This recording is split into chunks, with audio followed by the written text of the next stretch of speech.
This video is about how I discovered a method for reducing muscular tension while simultaneously increasing flexibility and mobility, building strength, and calming anxiety. I sometimes call this method neuromuscular restructuring because it involves both your nervous system and your musculoskeletal system. Many of the principles behind it came from Egwin Ertl, YouTube channel Scopeoflife, and Eero Westerberg, YouTube channel Vahva Fitness.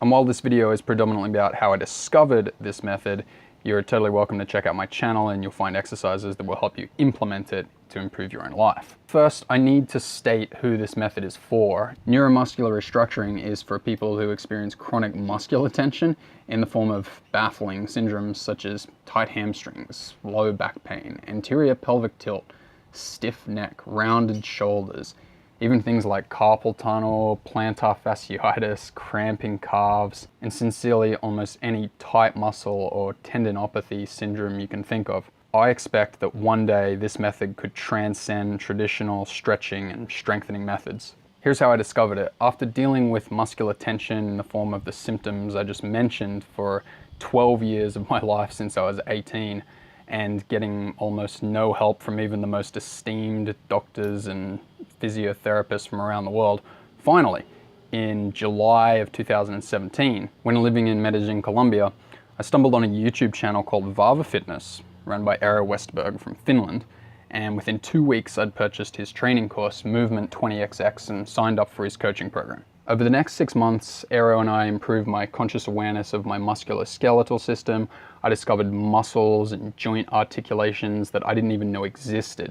My stability, balance, and coordination improved, as did my confidence in my physical abilities. However, I'd had only slight improvements in flexibility, and I still had a lot of tension and muscular pain, as my muscles and joints had not yet begun releasing. That changed one day in approximately January 2018, living in Warsaw, Poland, when I typed the phrase developmental movement, meaning movement the babies do as they develop, into YouTube and found a hidden gem by a virtually unknown YouTuber, Alicia Patterson, who to this day has only 5 videos and 206 subscribers.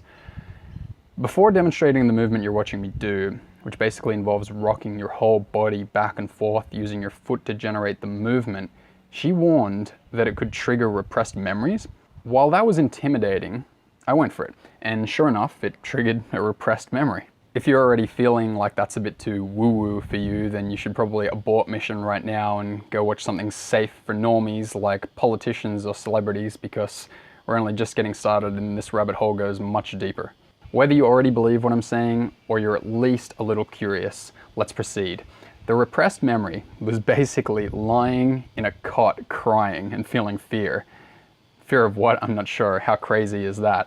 And at the exact time I saw that memory appear in my mind's eye, I also felt the exact fear of that memory's moment, and I also felt a small shift and release in my lumbar spine, just a very small one, though very pleasant and relaxing. Naturally, seeing as the reason I was doing these exercises was to loosen up and release my musculoskeletal system, I wanted to know more about developmental movement, so I searched again on YouTube, and that's when I discovered Egwin Ertl via his YouTube channel Scopeoflife.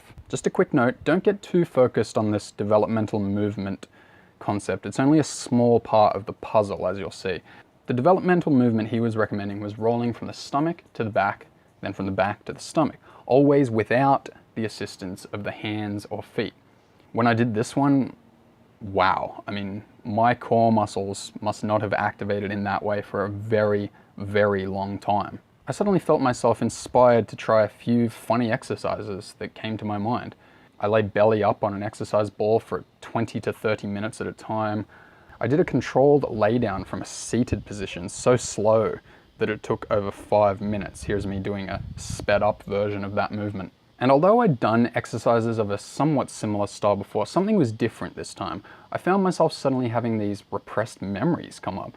There'd always be 3 things that happened simultaneously. 1, a sudden release of muscular tension, localized to a small, specific area. 2, a feeling of fear or other negative emotion. And 3, a vision of a repressed memory. And when I say repressed, I don't necessarily mean forgotten. I simply mean not dealt with. Those three things usually happened in that order, although they were very close together to the point where they seemed to overlap. I won't go into the repressed memories or negative emotions that I experienced because they're personal, but let me suggest something to you.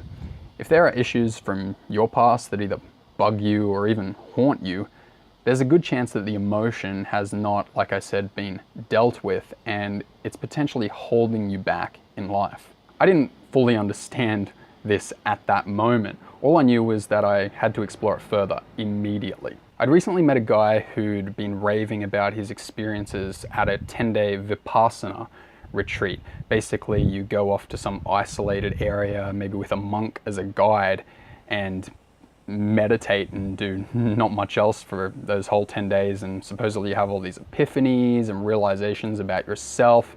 And while I couldn't really be bothered going to do one of those with all the travel and just whatever, I decided to have my own at-home Vipassana retreat. So for 10 days I stayed home, ate not much else other than McDonald's and other trash takeaway, listened to Alan Watts, the British philosopher, talk about Zen Buddhism on YouTube, and meditated on my body whilst here and there doing any exercises I felt compelled to do. And as I experimented with more exercises, I began to notice patterns in what was effective. And I found myself using a method that I would, almost 1 year later, begin to refer to as neuromuscular restructuring. As I mentioned, neuromuscular because this method involves both your nervous system and your muscular system. So let me demonstrate now what I mean by involving both the nervous system and muscular system. Here's what many of the exercises looked at that stage. Here's me simply sitting with my arm resting, palm up beside me.